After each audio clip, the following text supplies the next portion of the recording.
What's up everybody and welcome back to the channel. In this video for the First Descendant today, we're going to be looking at Malevolent, which is one of the 4 new weapons which was added to the game with the most recent patch, I suppose we could say with the Serena patch.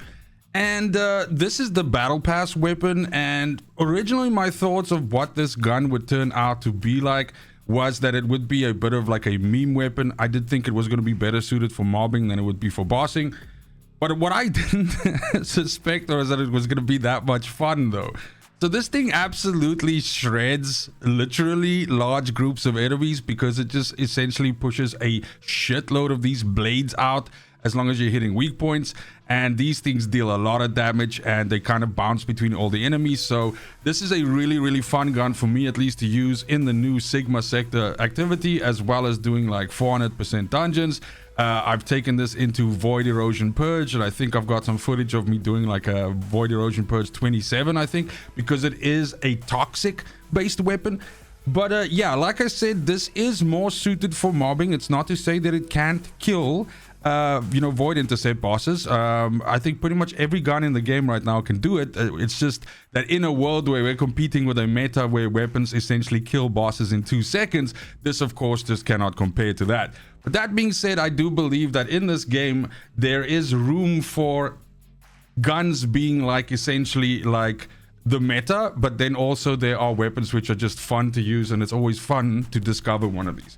So Malevolent, let's go ahead and look at the unique ability. One of the things that I like about weapons sometimes is if the unique ability is simple enough to activate, to maintain, and to use. And generally speaking, I don't think you get much easier than this. So Malevolent has a unique ability called Malicious Pain. Basically what this does is it says on hitting an enemy, it creates a bladed cog. Bladed cog bounces between multiple enemies to deal damage. Now, when you hit weak points, however, it creates additional cogs. So the incentive here is obviously to hit weak points with this weapon, because then you won't just be getting the 1 cog, but you'll get multiples, and multiple cogs deal more damage and also just fan out more. And so you can clearly see a difference, although this thing does shred groups, but once you hit weak points, which in, mob content is you got to shoot headshots or stuff, then you are going to see just maximum amount of blades, like essentially filling the battlefield. So you can see created on hit is 3. And then created when you hit a weak point is 4. Then the max bounces is 5. Now these stats are all influenced by having more versions of the weapon. So a 4 out of 4 will give you the maximum amount of stats here. And then of course your damage is derived by your firearm damage multiplied by 24%. So the point here is then that if we look at the base stats of this weapon, right, before we plug any mods and everything into that, we can see that we have a really terrible base stats for critical hit rate and critical hit damage. It also shoots fairly slow as well. And so the point is that practically what you have to be going for here is weak point damage, where it starts off fairly high without any mods in it. Now these stats are of course affected by substats and affected by my cores that I have in, even though I don't have weapon 10 cores in here, because like I said, I thought it was a meme weapon, so I didn't want to fully commit to the fucking bit. But that being said, I will probably end up putting level 10 cores on this because it is kind of fun to use. But when we look at the actual build itself, let's quickly slap this sucker together. It's very straightforward in the sense of like we are going to just be building a standard firearm attack setup, and then we want to lean into as much as possible weak point damage, because that's really where the gun shines. And then at the same time as well, we want to lean into the element of the weapon. This is a toxic weapon, so we want to stack in some of that toxic, because now of course with the interaction between elements and weak point and everything like that, it's more beneficial than it's ever been before to actually always make sure that you are capitalizing on additional elemental damage in a weapon, especially when you are targeting weak points, for example. So the normal, let's say a standard setup here is our action, reaction, and rifling reinforcements. Both of these just give us firearm attack, so that's like no-brainer shit. We put that in there. We go with, let's say, the trifecta here of the 3 mods that usually go in every weapon, and that is also then just putting in fire rate up here. As I said, this weapon has a very slow fire rate, so juicing up the fire rate is going to help you just punch out a bunch more blades. Now, usually at this point in time, it makes sense to look at the magazine of the weapon and then see whether it makes a lot of sense to just juice its magazine up a lot. You can see by default this has 9 rounds or blades in the gun. If you look at it that way, I mean, it is bullets that turn into blades, but you get what I'm saying. So by putting in additional magazine size, because we start with such a low base, it's not going to be a massive difference. That being said, I did play with the basic 9 in the magazine, and then also experimented with putting in expand weapon charge, which gets us from 9 to 13. And believe it or not, those 4 additional bullets does feel better, if I can put it that way. This is a hand cannon, so it does not have a terrible reload speed. So having a small-ish mag is not that bad, because you're not punished that heavily for reloading. But that being said, as you've seen in the footage that's been running in the background, yeah, you are pushing out a lot of these bullets, and the magazine size doesn't necessarily irritate too much. Of course, there's also opportunities here for you to play it on a Descendant like Glay, where you can completely eliminate the need to care about this, where you can give yourself like unlimited ammo with her third ability, for example, and that of course changes the entire dynamic of this weapon. Now, at this point in time, it's a good idea for us to start leaning into the aforementioned weak point damage. That's where a large portion of our damage comes from. So we can slap in something called weak point sight, and then we can also go ahead and put in have aiming. Here we go. That's going to give us the maximum amount of additional weak point damage, with a weak point damage plus 40% from have aiming and a 35% coming from weak point sight.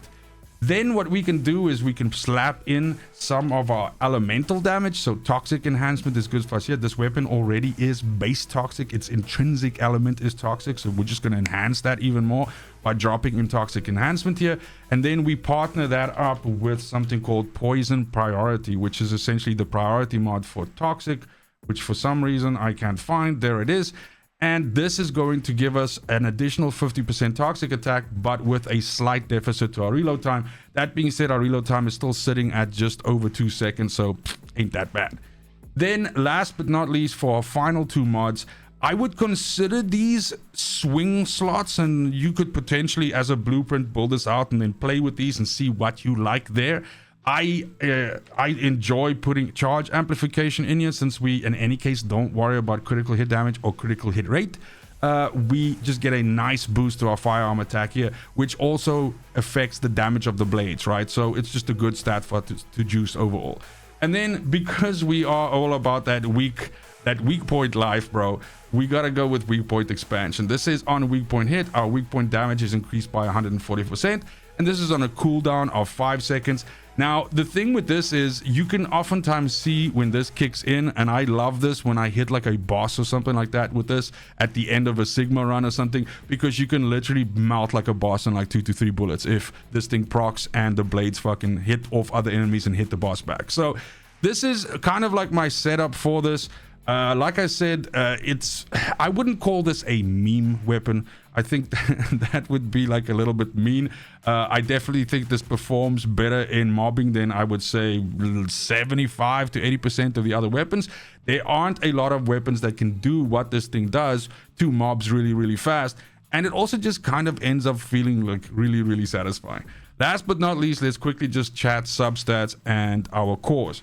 Now, with the substats, of course, I think firearm attack and toxic attack are no-brainers. The intrinsic damage of this gun is toxic, so we just add more toxic damage on top of that. Firearm attack is more firearm attack, and then weak point damage, again, because that seems to be the damage avenue that is, feeling the best for us in terms of, just maximum damage output.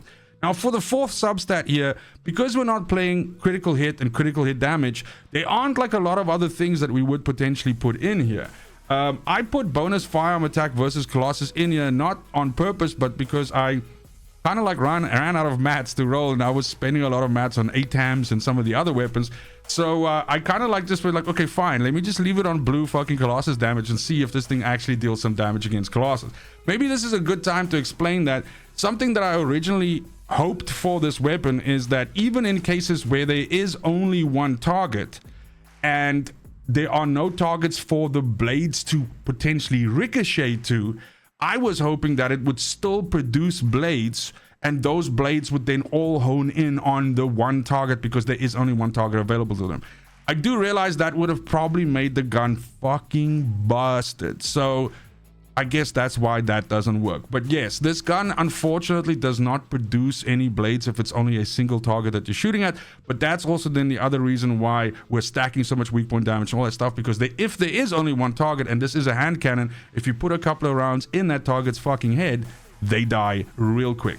Of course, if that target ends up spawning any ads, like a lot of the bosses and stuff in the game do, then this is just gonna absolutely melt those ads, and those blades are gonna come back on the boss, and oopsie doopsie, everything is sliced up. Then when we look at the cores, just to finish us out here, and then I just want to mention one more thing in the inversion reinforcement table. But the cores itself, as you can see, my core loadout here is like a meme. I only went for core 6s and core 7s. Like I said, I didn't want to spend like the upper level resources on this just yet while I was testing it. Although now that I've seen what this thing can do against mods, or mobs rather, and groups of mobs, I kind of want to push it to the next level, and of course I'll report back what it looks like. But I think if we go to level 10 cores, then this thing could potentially also be quite okay-ish against void intercept bosses. Still no 2-second kills or anything like that, but nonetheless it would mean that you could use this gun for mobbing and for bossing without swapping a single thing around, and it's just overall a really good toxic based weapon for you to use against anything that's weak against toxic. So you have one free roll, which in this case I put toxic attack into. You have one firearm roll, which of course I put firearm attack into, or not colossus damage. Then we have an elemental roll, which no brainer, we went for toxic. And then we have 2 rolls where it kind of like makes sense to put fire rate into it, since the fire rate of the weapon is fairly low. If we can juice that up, that's just going to mean way more damage for us, because we can put more bullets out. More bullets out is more blades out. You get the message. We could go rounds in magazine here as well, but because we have such a low base to start from, I didn't want to test that. However, with weapon level 10 cores, that might be a way to go, where we can end up with a fairly decent sized magazine, maybe something like 20 to 22 bullets, which again could be quite juicy. So last but not least, before I let you go, I do also want to mention that in the seasonal track of the Inversion Reinforcement, there is a specific one just for Malevolent. And this says that when you use it, it grants you something called evolutionary cutting mechanism. Why do they have to make this shit so hard to pronounce? And this says evolutionary cutting mechanism, the number of bladed cogs created on hit +3. So this actually is just a straight up boost to the weapon and just gives you more of these cogs. And so therefore, if you are running this gun, it makes absolute sense to pick this node up in the Inversion Reinforcement, and it is actually a noticeable difference, and you'll definitely see more of these blades flying out. But that's it for Malevolent. I'm currently working on ATAMs. That build is coming soon as well. That, however, is not a fucking meme weapon and is an actual finger of God. So look out for that video. I should be dropping it by tomorrow if all things go. I just need one more copy of it. So currently farming the ever-loving shit out of the game to get that done for you. But let me know in the comments down below which one of the 4 new weapons you are enjoying using the most. I have seen a lot of people using ATAMs. My suspicion is a lot of people is going to say ATAMs, but let's see how it goes.